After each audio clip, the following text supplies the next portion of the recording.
കഴിഞ്ഞ മൊഡ്യൂളിൽ നമുക്ക് ആവശ്യമുള്ള ഡിസൈനുകൾ ഡ്രസ്സിൽ വരയ്ക്കുന്നതിനുള്ള ബേസിക്സ് ആണ് തുടങ്ങി വെച്ചത്. കഴിഞ്ഞ ക്ലാസ്സിൽ നിങ്ങൾക്ക് ഹോംവർക്കൊക്കെ തന്നിരുന്നു. എല്ലാവരും അതൊക്കെ കൃത്യമായി ചെയ്തു കാണുമെന്ന് വിശ്വസിക്കുന്നു. നിങ്ങൾക്ക് കഴിഞ്ഞ മൊഡ്യൂളിൽ തന്നിരുന്ന മോട്ടീഫ് അനുസരിച്ച് ഡിസൈൻസ് വരയ്ക്കാനുള്ള ശ്രമം നടത്തി കാണുമെന്ന് കരുതുന്നു. അത് ഒരു പരിധിവരെ നമ്മുടെ ടാലന്റിനെ പുറത്തു കൊണ്ടുവരുന്ന ഒന്നാണെന്ന് കഴിഞ്ഞ ക്ലാസ്സിൽ തന്നെ പറഞ്ഞിരുന്നതാണ്. അതിനായിട്ട് എല്ലാവരും ശ്രമിക്കുക. ആർക്കും വര അറിയില്ല എന്നൊന്നും പറഞ്ഞ് മടിഞ്ഞിരിക്കേണ്ട കാര്യമൊന്നുമില്ല എന്ന് കഴിഞ്ഞ ക്ലാസ്സിൽ ഞാൻ പറഞ്ഞിരുന്നു. കാരണം വര എന്നത് നമുക്ക് പഠിക്കുവാൻ വേണ്ടിയാണ് ബേസിക്സിലേക്ക് നമ്മൾ കടന്നിരിക്കുന്നത്. വര അറിയാവുന്നവരെ കുറിച്ചല്ല പറയുന്നത്. വരയ്ക്കുവാൻ ഒട്ടും അറിയാത്തവർക്ക് എങ്ങനെയാണ് വരയെ നമ്മൾ ഫാഷൻ ഡിസൈനിങ്ങിൽ ചെയ്യേണ്ടത് എന്നതിനെ കുറിച്ചുള്ള ക്ലാസ്സാണ് മെയിനായിട്ട് ഉദ്ദേശിക്കുന്നത്. അപ്പോൾ അതുകൊണ്ട് അതിൻ്റെ ബാലപാഠങ്ങൾ തന്നെ നമുക്ക് പഠിച്ചു പോകാവുന്നതാണ്. അപ്പോൾ കഴിഞ്ഞ ക്ലാസ്സിൽ തന്നിരുന്ന അനുസരിച്ച് നിങ്ങൾ മോട്ടീവ്സിനെ എങ്ങനെയാണ് കൈകാര്യം ചെയ്തിരിക്കുന്നതെന്ന് ഇനി വരുന്ന ക്ലാസ്സുകളിൽ കൂടുതലായി പഠിക്കുമ്പോൾ നിങ്ങൾക്ക് മനസ്സിലാവും. പെൻസിൽ ഉപയോഗിച്ച് വരയ്ക്കുന്നത് കൊണ്ട് തന്നെ നിങ്ങൾക്ക് കൃത്യമായി അതിനെ മായ്ച്ചു വരയ്ക്കാവുന്നതാണ്. അതുപോലെ തന്നെ ഇനി തെറ്റുകൾ സംഭവിച്ചിട്ടുണ്ടെങ്കിൽ തന്നെ മനസ്സിലായാൽ അത് അടുത്ത ഡിസൈനിൽ ചെയ്യുമ്പോൾ അത് കൃത്യമാക്കുവാനും കൂടി ശ്രദ്ധിക്കുക. ഓരോ തവണ വരച്ചു വരുമ്പോഴുമാണ് നമ്മൾ കൂടുതലായി വരയെക്കുറിച്ച് അറിഞ്ഞ് തെറ്റുകൾ തിരുത്തി ഐഡിയയ്ക്കനുസരിച്ച് വരയ്ക്കുവാൻ പഠിക്കുന്നത്. അതുകൊണ്ട് ആരും തോറ്റു മടങ്ങരുത് എന്ന് പ്രത്യേകം ഓർമ്മിപ്പിക്കുകയാണ്. അപ്പോൾ ഇന്നത്തെ ക്ലാസ്സിൽ നമ്മൾ മെയിനായിട്ട് പഠിക്കുന്നത് കഴിഞ്ഞ മൊഡ്യൂളിൽ നമ്മൾ പഠിച്ച പ്രൈമറി കളേഴ്സിനെ കുറിച്ചും സെക്കൻഡറി കളേഴ്സിനെ കുറിച്ചും ടെർഷ്യറി കളേഴ്സിനെ കുറിച്ചും ഒക്കെയാണ്. കളർ വീലിൽ 12 കളറുകളാണുള്ളതെന്ന് നമ്മൾ കഴിഞ്ഞ ക്ലാസ്സിൽ പറഞ്ഞു. ഈ കളറുകളെ പ്രൈമറി, സെക്കൻഡറി, ടെർഷ്യറി എന്നിങ്ങനെ 3ആയി തിരിച്ചിരിക്കുന്നു എന്നും മനസ്സിലാക്കി കഴിഞ്ഞു. ഇത് ഓരോന്നും എന്താണെന്ന് നോക്കാം. ആദ്യത്തേത് primary colours. Red, blue, yellow എന്നീ 3 കളറുകളാണ് പ്രൈമറി കളേഴ്സ് അഥവാ പ്രാഥമിക വർണ്ണങ്ങൾ എന്നറിയപ്പെടുന്നത്. പ്രൈമറി കളേഴ്സിന്റെ ഏറ്റവും വലിയ പ്രത്യേകത എന്നത് ഇതിലുള്ള 3 കളറുകളും മറ്റു കളറുകൾ തമ്മിൽ മിക്സ് ചെയ്ത് സൃഷ്ടിക്കുന്നതല്ല എന്നുള്ളതാണ്. അത് ഈ പ്രൈമറി കളറിന് മാത്രമുള്ള ഒരു പ്രത്യേകതയാണ്. എന്നാൽ ഈ കളറുകളെ തമ്മിൽ മിക്സ് ചെയ്തുകൊണ്ട് മറ്റു കളറുകൾ നമുക്ക് നിർമ്മിക്കാവുന്നതാണ്. ഇതാണ് പ്രൈമറി കളറിനുള്ള ഏറ്റവും വലിയൊരു പ്രത്യേകത. മറ്റു കളറുകൾക്കൊന്നും ഈ പ്രത്യേകത ഇല്ല എന്നുള്ള കാര്യം പ്രത്യേകം ശ്രദ്ധിക്കുക. അതായത് പ്രൈമറി കളറിൽ പറഞ്ഞിരിക്കുന്ന റെഡ്, ബ്ലൂ, യെല്ലോ എന്നീ 3 കളറുകളും മറ്റു കളറുകളുമായി മിക്സ് ചെയ്ത് നിർമ്മിക്കപ്പെടുന്നതല്ല എന്നുള്ളതാണ് ഏറ്റവും വലിയ പ്രത്യേകത. ഇനി രണ്ടാമതായി secondary colours. Orange, green, violet എന്നീ കളറുകളാണ് സെക്കൻഡറി കളേഴ്സ് അഥവാ ദ്വിതീയ വർണ്ണങ്ങൾ എന്ന് അറിയപ്പെടുന്നത്. 2 പ്രൈമറി കളറുകളെ തമ്മിൽ തുല്യ അനുപാതത്തിൽ കലർത്തിയാണ് സെക്കൻഡറി കളേഴ്സ് നിർമ്മിക്കപ്പെടുന്നത്. ഇനി അടുത്തത് മൂന്നാമത്തേത് ടെർഷ്യറി കളേഴ്സ്. ഒരു പ്രൈമറി കളറും ഒരു സെക്കൻഡറി കളറും തമ്മിൽ മിക്സ് ചെയ്യുമ്പോൾ കിട്ടുന്ന കളറുകളെയാണ് ടെർഷ്യറി കളേഴ്സ് അല്ലെങ്കിൽ തൃതീയ വർണ്ണങ്ങൾ എന്ന് പറയുന്നത്. Red orange, yellow orange, yellow green, blue violet, red violet എന്നീ 6 കളറുകളാണ് ടെർഷ്യറി കളറിലുള്ളത്. എങ്ങനെയാണ് സെക്കൻഡറി കളേഴ്സ് നിർമ്മിക്കുന്നത്? പ്രൈമറി കളറിലുള്ള 2 കളറുകളെ തമ്മിൽ തുല്യ അനുപാതത്തിൽ കലർത്തിയാണ് സെക്കൻഡറി കളറിനെ നിർമ്മിക്കുന്നത്. അതുപോലെ ടെർഷ്യറി കളേഴ്സിനെ നിർമ്മിക്കുന്നത് ഒരു പ്രൈമറി കളറും അതുപോലെ തന്നെ സെക്കൻഡറി കളറും തമ്മിൽ മിക്സ് ചെയ്യുമ്പോഴാണ് ടെർഷ്യറി കളർ ഉണ്ടാകുന്നത്. ഇനി നമുക്ക് എങ്ങനെയാണ് ഡിസൈനിങ്ങിലേക്ക് പോകുമ്പോൾ ഈ ബേസിക്സ് നിങ്ങളുടെ കൈകളിലേക്ക് എത്തിക്കഴിഞ്ഞാൽ പിന്നീടുള്ള ക്ലാസ്സുകളിലെല്ലാം നമ്മൾ ഡ്രസ് ഡിസൈനിങ്ങും അതുപോലെ തന്നെ ഡിസൈൻസ് എങ്ങനെയാണ് വരച്ച് ഫാബ്രിക് പെയിന്റ് അല്ലെങ്കിൽ ഹാൻഡ് എംബ്രോയിഡറി ചെയ്യാൻ ഇഷ്ടമുള്ളവർക്ക് ആവശ്യമുള്ള രീതിയിൽ ഇഷ്ടമുള്ള ഡിസൈൻസിനെ വരയ്ക്കുന്നത് അല്ലെങ്കിൽ പെയിന്റ് ചെയ്യുന്നത് എന്നതിനെ കുറിച്ചൊക്കെ ഒരുമിച്ചാണ് പഠിച്ചു പോകുന്നത് എന്ന് കഴിഞ്ഞ ക്ലാസ്സിൽ പറഞ്ഞിരുന്നു. അപ്പോൾ ആദ്യം നമുക്ക് വേണ്ടത് വരയുടെ ബേസിക്സ് ആണ് എന്നുള്ളത് കൊണ്ട് തന്നെ അതിൻ്റെ ഏറ്റവും അതിപ്രധാനമായ കാര്യങ്ങളാണ് നമ്മൾ ഇന്നത്തെ ക്ലാസ്സിൽ പഠിക്കുന്നത്. അപ്പോൾ എന്തൊക്കെയാണ് നമുക്ക് ഇതിന് ആവശ്യമുള്ള കാര്യങ്ങളെന്ന് നോക്കാം. ഇനി കഴിഞ്ഞ ക്ലാസ്സുകളിൽ നമ്മൾ പഠിച്ചിരുന്നത് നമുക്ക് 14 പെൻസിലുകളെ കുറിച്ച് പറഞ്ഞിരുന്നു. അത് നിങ്ങളുടെ കൈവശം ആവശ്യമുള്ളത് തന്നെയാണ്. ഇതുപോലെ ബോണ്ട് പേപ്പറിന്റെ 4 ഭാഗത്തും മാർജിൻ ഇട്ടതിന് ശേഷം 6 ബോക്സ് നമ്മൾ 1.5 സെന്റിമീറ്റർ തുല്യ വലിപ്പത്തിലുള്ള 4 വശങ്ങളിലും 1.5 സെന്റിമീറ്റർ വീതം വലിപ്പത്തിലുള്ള 6 ബോക്സുകൾ നമ്മൾ ബോണ്ട് പേപ്പറിന്റെ ഉള്ളിൽ ഈ മാർജിനുള്ളിലായി വരയ്ക്കുന്നു. അത് ഓരോ പെൻസിലിന്റെ നമ്പർ ഇട്ടതിന് ശേഷം ഓരോ ബോക്സുകൾ വരയ്ക്കുക. അങ്ങനെ 14 പെൻസിലിനും 6 ബോക്സ് വീതമുള്ള ഓരോ ബോണ്ട് പേപ്പറിലായി നിങ്ങൾക്ക് സ്ഥലം തികയുന്നതിനനുസരിച്ച് അല്ലെങ്കിൽ അല്പം ഗ്യാപ്പ് ഒക്കെ ഇട്ടിട്ട് ബി 2B അങ്ങനെ ഓരോന്ന് ബിയുടെ സെക്ഷൻ, അതുപോലെ HB അങ്ങനെ ഇട്ട് 14 പെൻസിലുകൾക്കും 6 ബോക്സ് വീതം ഇതുപോലെ ബോണ്ട് പേപ്പറിൽ വരയ്ക്കുക. അതിനുശേഷം നമ്മൾ അതിലൊക്കെ ഓരോ പെൻസിലിന്റെയും ഡിഫറെന്റ് ടൈപ്പിലുള്ള ഷെയ്ഡ്സ് ആണ്, എങ്ങനെയാണ് ഓരോ പെൻസിൽ വെച്ചും ഷെയ്ഡുകൾ വരുത്തേണ്ടത് എന്നതിനെ കുറിച്ച് വിശദമായിട്ടാണ് പഠിക്കുന്നത്. അപ്പോൾ നിങ്ങൾക്ക് ഷെയ്ഡുകളെ കുറിച്ച് മനസ്സിലാക്കിയാൽ മാത്രമാണ് ഒരു പിക്ചർ നിങ്ങളുടെ കയ്യിൽ കിട്ടിയാൽ അതിന് ഔട്ട്ലൈൻ വരച്ചതിന് ശേഷം നമ്മൾ പറഞ്ഞു കളറുകളാണ് ഒരു ഡിസൈനിൽ ജീവനുറ്റതും അട്രാക്റ്റീവുമാക്കുന്നതെന്ന് കഴിഞ്ഞ മൊഡ്യൂളിൽ പറഞ്ഞിരുന്നതാണ്. ഇതെങ്ങനെയാണ് ഷെയ്ഡ് കൊടുത്തുകൊണ്ട് കൃത്യമായി വരുത്തുന്നത് എന്ന് പഠിക്കണമെങ്കിൽ ഓരോ പെൻസിലിന്റെയും ഷെയ്ഡുകൾ എത്രത്തോളം പോകണം എന്ന് അറിയുന്നതിന് വേണ്ടിയിട്ടാണ് ഇതുപോലെയുള്ള ഓരോ ബോക്സുകളാക്കി അതിൽ ഒരു പെൻസിൽ കൊണ്ട് തന്നെ 6 തരത്തിൽ ഷെയ്ഡിങ് നമ്മൾ പഠിക്കുന്നത്. അപ്പോൾ ആദ്യം നിങ്ങൾക്കിത് പഠിക്കുന്ന സമയത്ത് അല്പം ബോറടിക്കാം, പക്ഷേ അക്ഷരങ്ങൾ പഠിച്ചാൽ മാത്രമാണ് കൂട്ടി വായിക്കാൻ നമുക്ക് പറ്റുന്നത് ഒരു സെന്റൻസിനെ എന്നുള്ള കാര്യം പോലെ തന്നെ ഇമ്പോർട്ടന്റ് ആണ് വരയിൽ ഇതുപോലെയുള്ള കാര്യങ്ങൾ പഠിക്കുക എന്നുള്ളത്. നമ്മൾ വരയ്ക്കുന്നത് ഫാഷൻ ഡിസൈനിങ്ങിലെ വരെയാണ് എന്നുള്ള കാര്യം കൂടെ പ്രത്യേകം ശ്രദ്ധിക്കുക. ഇത് അറിയാവുന്നവർക്ക് വളരെ സിമ്പിളായി തോന്നാമെങ്കിലും അറിയാത്തവർക്ക് വേണ്ടിയിട്ടാണ് ഇത്ര വിശദമായിട്ട് നമ്മൾ ക്ലാസ് എടുക്കുന്നത്. അപ്പോൾ ഇവിടെ നമുക്ക് ആദ്യം ആവശ്യം 14 തരത്തിലുള്ള പെൻസിലുകളാണെന്ന് ഞാൻ പറഞ്ഞു. ഇനി നമുക്ക് ആവശ്യം വരുന്നത് 0, 00, 000 എന്നീ ബ്രഷുകളും, അതുപോലെ ഇത് ഫ്ലാറ്റ് ബ്രഷ് ആണ്. നമ്മുടെ ഫാബ്രിക് പെയിന്റ് ചെയ്യുന്നതിന് മുൻപായിട്ട് പോസ്റ്റർ കളർ വെച്ച് നമ്മൾ ഡിസൈനിങ് അതല്ലെങ്കിൽ കളർ കോമ്പിനേഷൻ ഒക്കെ പഠിക്കുന്നത്. ഇതുപോലെ അല്പം ബ്രസിൽസ് കൂടുതലുള്ള, ഒരുപാട് വേണമെന്നില്ല, ഇവിടെ നമ്പർ ഉണ്ട്, ആ നമ്പർ അനുസരിച്ച്, അതായത് ഈ ഫ്ലാറ്റ് ബ്രഷിന്റെ നമ്പർ വരുന്നത് 8 എന്നാണ്. ഈ 8 നമ്പറുള്ള ബ്രസിൽസ് ഉള്ള ഫ്ലാറ്റ് ബ്രഷ് മാത്രം നിങ്ങൾക്ക് മതിയാവും. കാരണം പോസ്റ്റർ കളറിന് ശേഷം നമ്മൾ ഫാബ്രിക് പെയിന്റ് ചെയ്യുന്നതിന് ഇത്രയും ബ്രസിൽസ് ഉള്ള ബ്രഷ് നമുക്ക് ആവശ്യമില്ലാത്തത് കൊണ്ട് തന്നെ ഡിസൈനിങ് പഠിക്കുമ്പോൾ വരയ്ക്കുമ്പോൾ പോസ്റ്റർ കളർ ഉപയോഗിച്ചുള്ള വരകൾക്ക് മാത്രമാണ് നമുക്ക് ഈ ബ്രഷ് ആവശ്യം വരുന്നത്.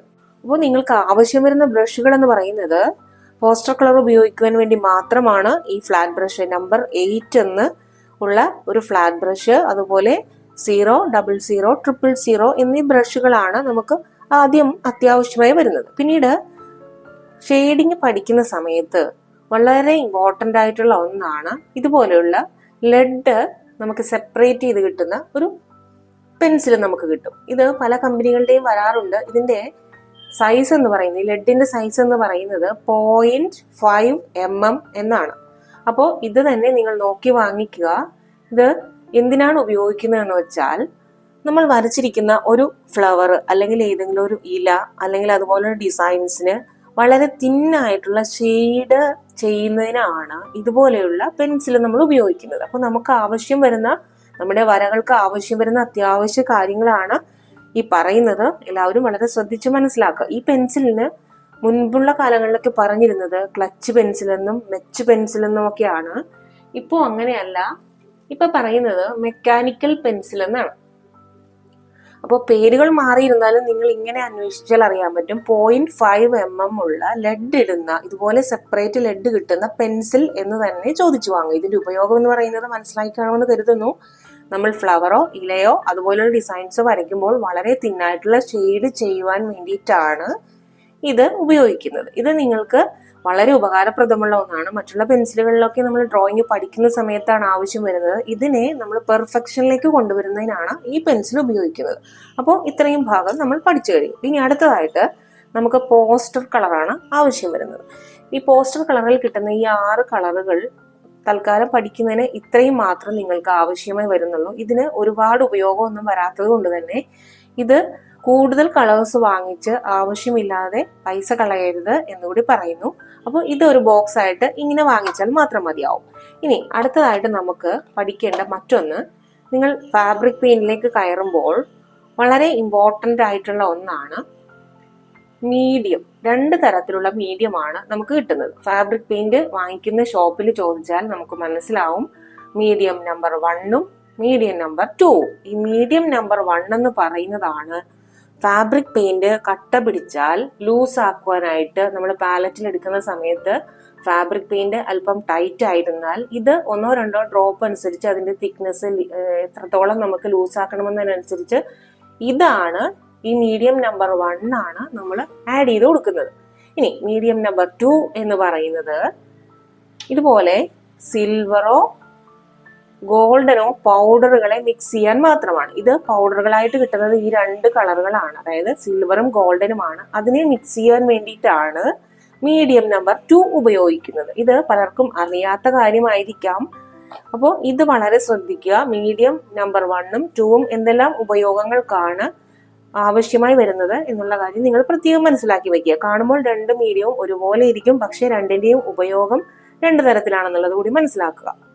ഇനി നമുക്ക് ഫാബ്രിക് പെയിന്റ് ഏറ്റവും അത്യാവശ്യമുള്ള കളേഴ്സ് എന്ന് പറയുന്നത് ലെമൺ യെല്ലോ, വൈറ്റ്, ബ്ലാക്ക്, അതുപോലെ തന്നെ നിങ്ങൾക്ക് ഇഷ്ടമുള്ള മറ്റുള്ള കളേഴ്സ് എടുക്കാം. അതുപോലെ തന്നെ സാബ് ഗ്രീൻ, നമുക്ക് ഇലകൾക്ക് വളരെ അത്യാവശ്യമായിട്ട് വരുന്നതാണ് സാബ് ഗ്രീൻ എന്ന് പറയുന്ന കളറ്.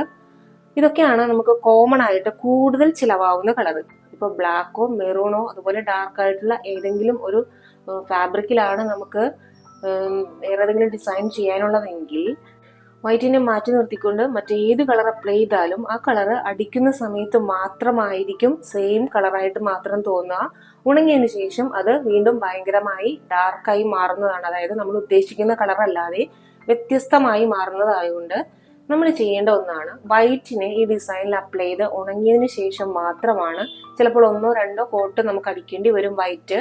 അതിനുശേഷം മാത്രമാണ് നമ്മൾ എന്താണ് ഉദ്ദേശിക്കുന്നത് എന്നുള്ള കളറിനെ ചെയ്യേണ്ടത്. അപ്പോൾ അതിനായിട്ട് കൂടുതൽ വൈറ്റ് ആണ് നമുക്ക് ആവശ്യമായി വരുന്നത്. അതുകൊണ്ട് വൈറ്റ് നിങ്ങളുടെ കയ്യിൽ എപ്പോഴും കൂടുതൽ ഉണ്ടായിരിക്കുക. അതുപോലെ ബ്ലാക്കും നമുക്ക് എക്സ്ട്രാ വേണ്ടി വരുന്ന ഒരു കളറാണ്. അതുപോലെ തന്നെയാണ് ലെമൺ യെല്ലോയും, ഇതുപോലെ സാബ് ഗ്രീൻ, പിന്നെ ഈ ഗ്രീൻ. ഇതൊക്കെ നമുക്ക് കണ്ട് മനസ്സിലാക്കി വാങ്ങിക്കാവുന്നതാണ്. അങ്ങനെ ഗ്രീൻ തന്നെ പല കളറിലുണ്ട്. സാബ് ഗ്രീൻ എന്തായാലും നിങ്ങളുടെ കൈവശം ഉണ്ടായിരിക്കും. ഇത്രയും ഫാബ്രിക് കളറുകളുടെ കൂടെ നിങ്ങൾക്ക് ഇഷ്ടമുള്ളത് വാങ്ങിക്കുക. അതുപോലെ തന്നെ ഡിസൈൻസ് ചെയ്യുന്ന സമയത്ത് പിന്നീട് നിങ്ങൾക്ക് ഷെയ്ഡ് അധികം വരുത്താത്ത രീതിയിൽ ചെയ്യാൻ പറ്റുന്ന ഒന്നാണ് മെറ്റാലിക് പെയിന്റും പേൾ പെയിന്റും ഒക്കെ. അതൊക്കെ പിന്നീട് നമ്മൾ അല്പം എക്സ്പേർട്ട് ആയതിനു ശേഷം മാത്രം അത് ചെയ്താൽ എങ്ങനെയാണ് അത് വരുന്നതെന്ന് മനസ്സിലാക്കി മാത്രം ചെയ്യേണ്ട കാര്യങ്ങളാണ്. അതൊക്കെ വളരെ സിമ്പിൾ ആയതുകൊണ്ട് അതിനൊന്നും ഇപ്പോൾ പ്രാധാന്യം കൊടുക്കേണ്ട ആവശ്യമില്ല. ഏറ്റവും ഹാർഡ് ആയിട്ടുള്ളതാണ് നമ്മൾ പഠിക്കാൻ ഉദ്ദേശിക്കുന്നത്. അതുകൊണ്ട് അതിനെ അതിൻ്റെതായ രീതിയിൽ, ശരിയായ രീതിയിൽ തന്നെ നമ്മൾ പഠിച്ചു പോവുക. ക്ഷമയോടുകൂടെ വരയും പെയിന്റിങ്ങിനെയും ഒക്കെ കാണുക എന്നുള്ളത് പ്രത്യേകം ശ്രദ്ധിക്കുക. ഇനി അടുത്തതായിട്ട് നമ്മൾ പഠിക്കുന്നത്, നേരത്തെ പറഞ്ഞു B, 2B, 3B, 4B ഇങ്ങനെ നമുക്ക് ആവശ്യമുള്ള 14 പെൻസിലുകളുടെയും ഓരോ നമ്പറായി ഇങ്ങനെ താഴെ ഒരു ബോണ്ട് പേപ്പറിൽ ചുറ്റും നിങ്ങൾ ബോർഡർ വരച്ചതിന് ശേഷം, അതുപോലെ ഇതിനകത്ത് ശ്രദ്ധിക്കേണ്ട ഒരു കാര്യമാണ്, നമ്മൾ വരകളിലൊക്കെ 4 വശത്തും ബോർഡർ വരച്ചതിന് ശേഷം മാത്രമായിരിക്കണം എന്ത് ഡിസൈനും ചെയ്യേണ്ടത്. കാരണം നമുക്കൊരു പരിധിയുണ്ട് എന്നുള്ളത് പ്രത്യേകം മനസ്സിലാക്കുക. നമുക്ക് ചിലപ്പോൾ ഒരു ചെറിയ പീസ് ആയിരിക്കാം നമ്മുടെ കയ്യിൽ ഒരു ഫാബ്രിക് ഉള്ളതെങ്കിൽ അതിനെ എങ്ങനെയാണ്, ഏത് രീതിയിലാണ് വരയ്ക്കേണ്ടതെന്ന് മനസ്സിലാക്കുവാൻ കൂടിയാണ് നിങ്ങൾക്ക് ഇങ്ങനെ ഒരു പരിധി വെച്ചിരിക്കുന്നത്. അപ്പോൾ 4 വശവും ബോർഡർ വരച്ചതിന് ശേഷമായിരിക്കണം ഇതും ചെയ്യേണ്ടത്. ഇവിടെ ആദ്യം B എന്ന് നമ്മൾ എഴുതിയിട്ടുണ്ട്. അതിനുശേഷം 6 ബോക്സ് ആണ് ഞാൻ വരച്ചിരിക്കുന്നത്. 6 ബോക്സും 1.5 സെന്റിമീറ്റർ വീതം തുല്യ അളവുകളായിരിക്കുക. അങ്ങനെ 6 എണ്ണം വരച്ചതിന് ശേഷം ഇതിപ്പോ B എന്ന് പറയുന്ന പെൻസിലാണ് ഞാൻ എടുത്തിരിക്കുന്നത്. ഇതുകൊണ്ടിപ്പോൾ ഷെയ്ഡ് ചെയ്യുമ്പോൾ തന്നെ നിങ്ങൾ ശ്രദ്ധിക്കേണ്ട ഒരു കാര്യമാണ്. കാരണം നമുക്ക് മുന്നോട്ട് പോകുമ്പോൾ പെൻസിലുകളല്ല കൂടുതൽ ആവശ്യമായി വരുന്നത്, ബ്രഷുകളാണ്. പെൻസിലുകളിൽ ശരിയായി ശീലിച്ചാൽ മാത്രമാണ് നമുക്ക് ബ്രഷിലേക്ക് പോകുമ്പോൾ അത് കൈവഴക്കമായി വരുന്നത് എന്നൊക്കെ കഴിഞ്ഞ ക്ലാസ്സിൽ പറഞ്ഞിരുന്നു. നിങ്ങൾ പ്രാക്ടീസ് ചെയ്ത് കാണുമെന്ന് വിചാരിക്കുന്നു. ഇന്ത്യൻ ഇങ്ക് ഉപയോഗിച്ച് ഇങ്ങനെ വരയ്ക്കുന്നതിനെ കുറിച്ചും, നിങ്ങൾ വരച്ചു വരുന്ന സമയത്ത് വര സ്റ്റോപ്പായാൽ നിർത്തിയ സ്ഥലത്ത് നിന്ന് റീസ്റ്റാർട്ട് ചെയ്യാതെ അല്പം മുന്നിലേക്ക് കയറ്റി വരയ്ക്കണം എന്നൊക്കെ പറഞ്ഞിരുന്നത് നിങ്ങൾ എല്ലാവരും താല്പര്യമുള്ളവർ ചെയ്തു കാണുമെന്ന് വിചാരിക്കുന്നു. അപ്പോൾ അതുപോലെ തന്നെ ഇതിലും ശ്രദ്ധിക്കേണ്ട മറ്റൊന്നാണ് നമ്മൾ എങ്ങനെയാണ് ഷെയ്ഡ് ചെയ്യുന്നത് എന്നതാണ്. അതായത് നിങ്ങൾ ഫാബ്രിക് പെയിന്റിൽ ബ്രഷ് ഉപയോഗിക്കുന്ന അതേ രീതിയിൽ തന്നെ ആയിരിക്കണം. ഇവിടെ ഞാൻ ആദ്യത്തെ കോളത്തിൽ അമർത്തി വരയ്ക്കുന്നില്ല. ഈ കോളത്തിന്റെ ഉള്ളിൽ തന്നെ നിൽക്കുവാൻ പ്രത്യേകം ശ്രദ്ധിക്കുക. വരയ്ക്കുന്ന സ്ഥലത്ത് തന്നെ നിർബന്ധമായും വരച്ച് നിൽക്കരുത്. കാരണം ഇത് ഡാർക്കായി പോകും എന്നുള്ള കാര്യം ശ്രദ്ധിക്കുക. ഇതിപ്പോ ഹൊറിസോണ്ടൽ ആയാണ് ഞാൻ വരയ്ക്കുന്നത്.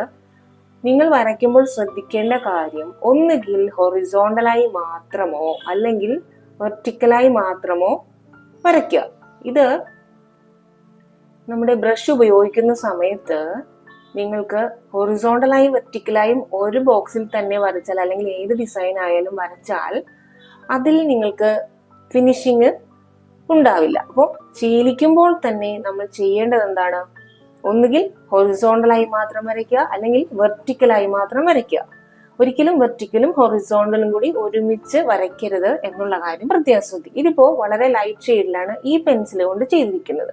ഇനി ഇതിനെ അല്പം കൂടി അമർത്തി വരയ്ക്കുന്നതാണ് അടുത്ത ബോക്സിൽ ചെയ്യേണ്ടത്. സെയിം പെൻസിൽ ഉപയോഗിച്ച് തന്നെ അടുത്ത ബോക്സിൽ വരയ്ക്കുക. അപ്പോൾ നമുക്ക് ഈ ഒരു പെൻസിൽ കൊണ്ട് തന്നെ ചെയ്യാവുന്ന ഷെയ്ഡുകളെ മനസ്സിലാക്കിയിരിക്കുവാൻ വേണ്ടിയാണ് അല്പം ഒന്ന് ക്ഷമ കാണിക്കുക.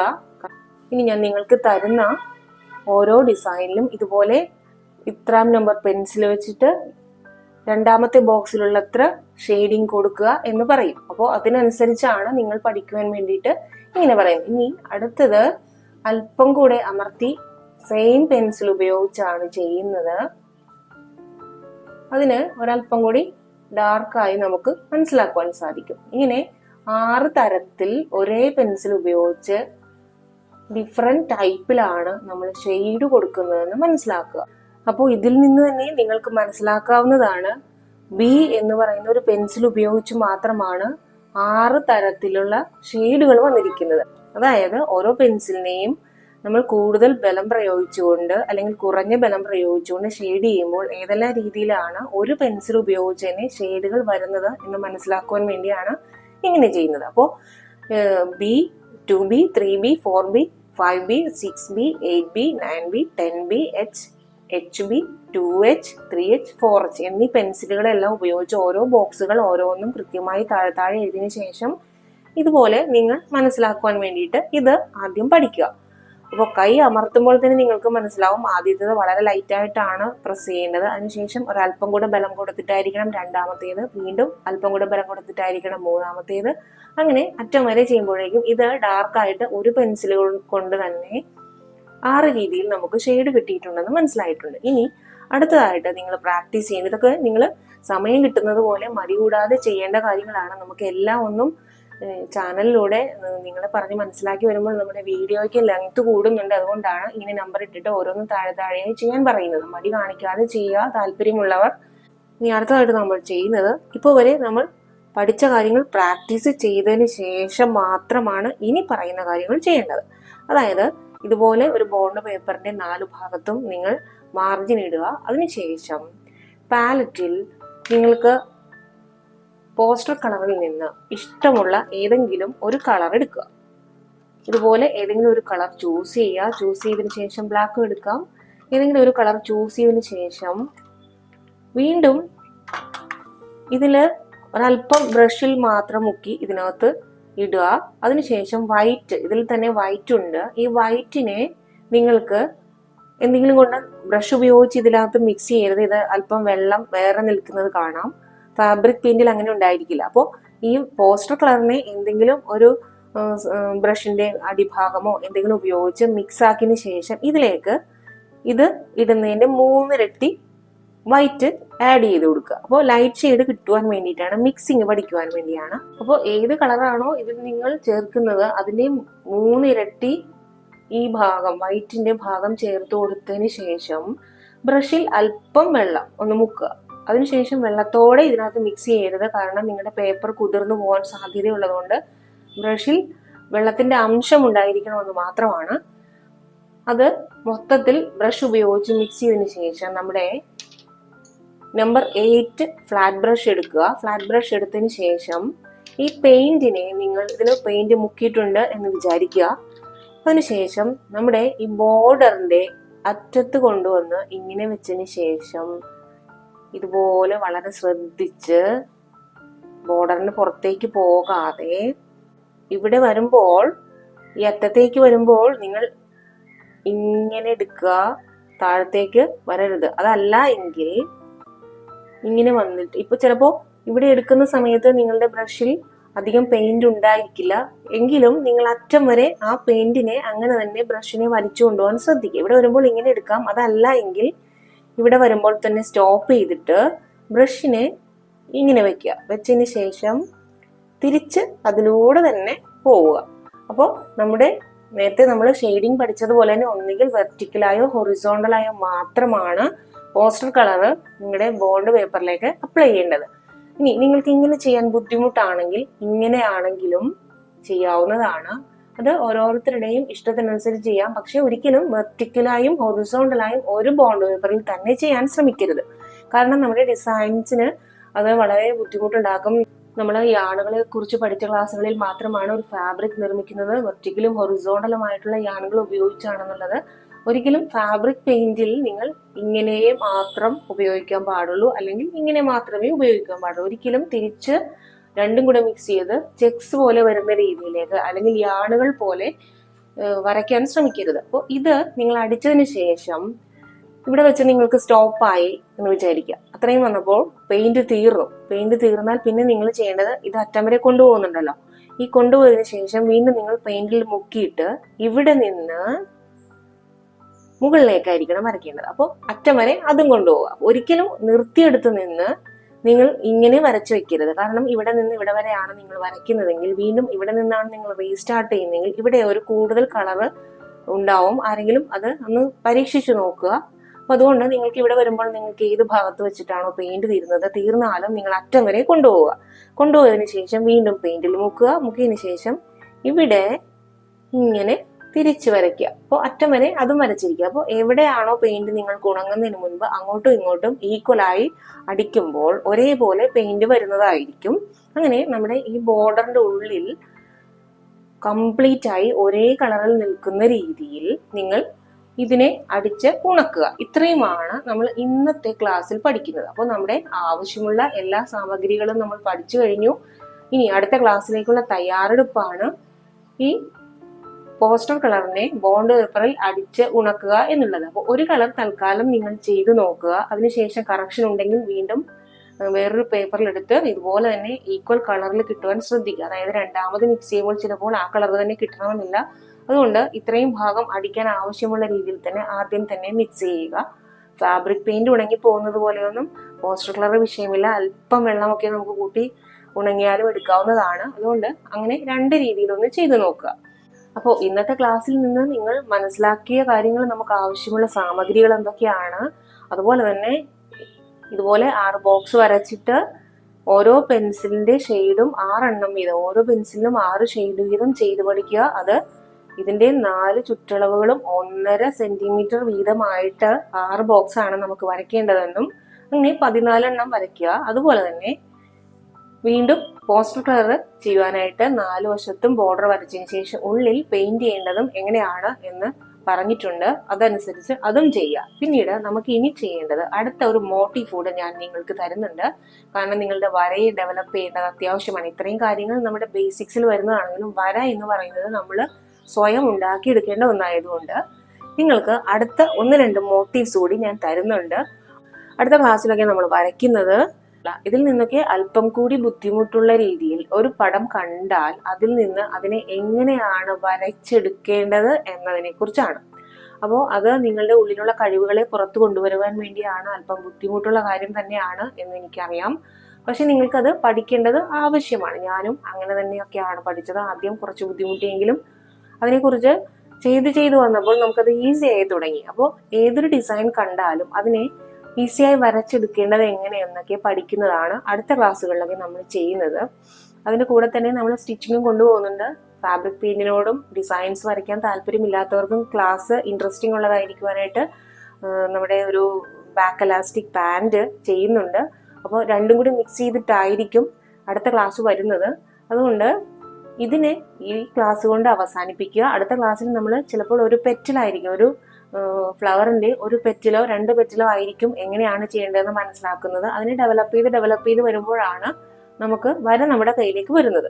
അപ്പോൾ അതുകൊണ്ട് മടി കൂടാതെ നിങ്ങൾ ചെയ്യുക. ഇന്ന് 2 മോട്ടീവ്സ് കൂടി ഞാൻ നിങ്ങൾക്ക് തരുന്നുണ്ട്. അതിനെ ഡെവലപ്പ് ചെയ്ത് സ്വയം മനസ്സിലാക്കിയെടുക്കുന്ന രീതിയിലേക്ക് നിങ്ങൾ പഠിച്ചെടുക്കുക. കഴിഞ്ഞ ക്ലാസ്സിൽ ഇതുപോലെ ഒരു ഗോപിയാണ് നമ്മൾ വരച്ചിരുന്നത്. ഈ ഗോപി നിങ്ങൾ പ്രാക്ടീസ് ചെയ്ത് കാണുമെന്ന് വിചാരിക്കുന്നു. ഇനി അടുത്തതായി നമുക്ക് ചെയ്യേണ്ടത് ഇതുപോലെ ഒരു മോട്ടീഫാണ്. ഈ മോട്ടീഫ് കൂടാതെ ഇത് നമ്മൾ കഴിഞ്ഞ ക്ലാസ്സിൽ വരച്ചതാണ്. ഇതിനെ ഈ ഒരു മോട്ടീഫിനെ വരച്ചതിന് ശേഷം നിങ്ങൾക്ക് ഇങ്ങനെ ഷെയ്ഡ് ചെയ്യാം. ഇത് പൂക്കളായും ഇലയായും ഒക്കെ ഉപയോഗിക്കാവുന്നതാണ്. അത് ഓരോരുത്തരുടെ ബ്രെയിനനുസരിച്ച്, അതായത് ബുദ്ധിക്ക് അനുസരിച്ച് നിങ്ങൾക്ക് ഇതിനെ എങ്ങനെ വേണമെങ്കിലും ഡെവലപ്പ് ചെയ്യാം. നമ്മുടെ ചെമ്പകം എന്ന് പറയുന്ന പൂവിന്റെ ഇതളുകളെ ഇങ്ങനെ വരയ്ക്കാറുണ്ട്, അതുപോലെ തന്നെ ഇലകളാക്കി വരയ്ക്കാറുണ്ട്. സ്റ്റെം ടൈപ്പുള്ള ചെടികളും പൂവും കായും ഒക്കെ വരുന്നതിനകത്ത് ഇത് നിങ്ങൾക്ക് ശ്രദ്ധിച്ചു നോക്കിയാൽ നിങ്ങൾക്ക് മനസ്സിലാവും. അപ്പോൾ ഇതിനെ ഇലയോ പൂവോ ആക്കുക എന്നുള്ളത് ഓരോരുത്തരുടെ ഐഡിയയുമാണ് പുറത്തു വരേണ്ടത്. ഇനി അടുത്തതായിട്ട് നമുക്ക് വരേണ്ടത് അടുത്ത ഡിസൈൻ എന്ന് പറയുന്നത് ഇതുപോലെ എടുത്തതിന് ശേഷം ഇങ്ങനെ എടുക്കുക, ഇങ്ങനെ എടുത്തതിന് ശേഷം ഇങ്ങനെ എടുക്കുക. ഇതൊക്കെ വളരെ സിമ്പിളാക്കിയാണ് ഞാൻ തരുന്നത്. ആദ്യം ഇത് ഒന്നും അറിയാത്ത കുട്ടികൾക്ക് ഈസി ആവാൻ വേണ്ടിയിട്ടാണ്. ഇതിപ്പോൾ നിങ്ങൾക്ക് ഇലയായിട്ടോ പൂവായിട്ടോ എങ്ങനെ വേണമെങ്കിലും എടുക്കാവുന്നതാണ്. അപ്പോൾ ഇതിനെയും ഇതുപോലെ തന്നെ ഡിസൈൻ ചെയ്തതിന് ശേഷം ചെറിയ ചെറിയ ഷെയ്ഡ് വലിച്ച് ശീലിക്കുക. ഇതുപോലെ വരയ്ക്കാം. എൻ്റെ കൈ പോകുന്ന ഡയറക്ഷൻ നിങ്ങളൊന്ന് ശ്രദ്ധിക്കുക.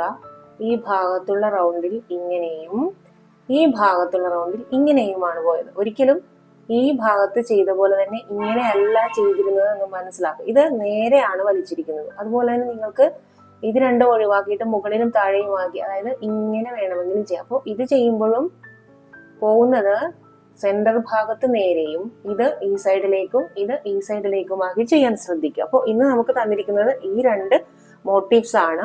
ഇത്രയും വർക്ക് ചെയ്യുന്നതിന്റെ കൂടെ തന്നെ നിങ്ങൾ ചെയ്യേണ്ട ഒന്നാണ് ഇത്. അപ്പോൾ ഇത്രയും ഭാഗമാണ് ഇന്നത്തെ ക്ലാസ്സിൽ ഉൾപ്പെടുത്തിയിരിക്കുന്നത്. ആരും മടി കൂടാതെ ഇതൊക്കെ ചെയ്ത് പഠിക്കുവാൻ ശ്രദ്ധിക്കുക. അല്പം കൂടി ബുദ്ധിമുട്ടുള്ള മറ്റൊരു ടോപ്പിക്കുമായി അടുത്ത മൊഡ്യൂളിൽ നമുക്ക് കൂട്ടുകൂടാം. Fashion theory with ജസ്സിനോടൊപ്പം.